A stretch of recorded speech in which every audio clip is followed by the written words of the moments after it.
বাংলাদেশের কাছে লজ্জাজনক ভাবে ওয়ানডে ক্রিকেটের সিরিজ হারলো অস্ট্রেলিয়া, দ্য মাইটি অস্ট্রেলিয়া, যারা ওয়ানডে ক্রিকেটের রাজা, তারা বাংলাদেশের কাছে ইতিহাসের প্রথমবার সিরিজ হেরে গেল।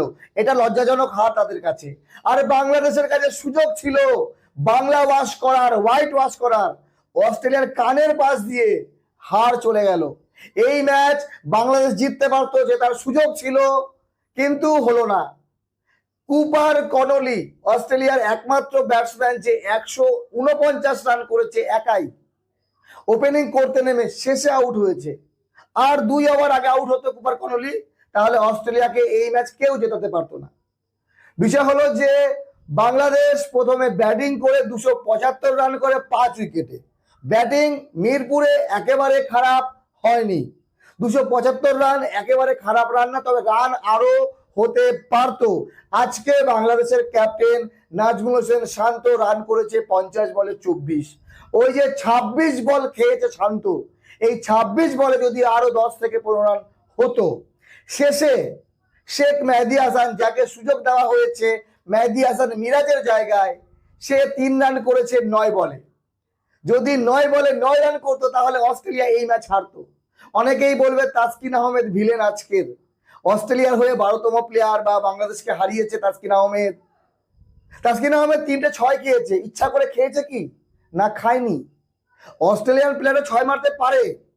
হ্যাঁ, তাসকিনের ওভারটা খারাপ হয়ে গেছে, 21 রান না 22 রান খেয়েছে সেই ওভারে, কিন্তু যেভাবে শেষে কামব্যাক করলো, এক সময় 266 রানে 5 উইকেট, মাত্র 9 রান লাগে অস্ট্রেলিয়ার, কিন্তু তার ভেতরে 6 রানের ভেতরে 4 উইকেট ফেলে দেয়। শরীফুল ম্যাচটা বাংলাদেশের পকেটে দিয়েছিল, 6 উইকেট নিয়েছে শরীফুল। যদি বাংলাদেশ ম্যাচ জিততো, আজকের player of the match Shoriful ইসলামই হতো। 10 ওভার বল করে 48 রান, 6 উইকেট।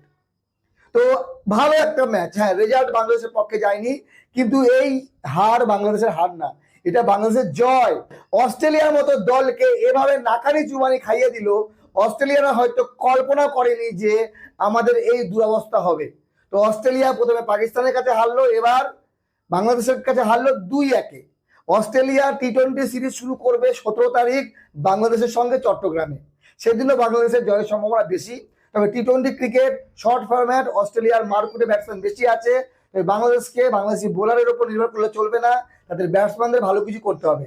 আজকে ভালো ব্যাটিং করেছে তহিদ হৃদয়, 83 রান 88 বলে, সঙ্গে লিটন কুমার দাস 58 রান 78 বলে।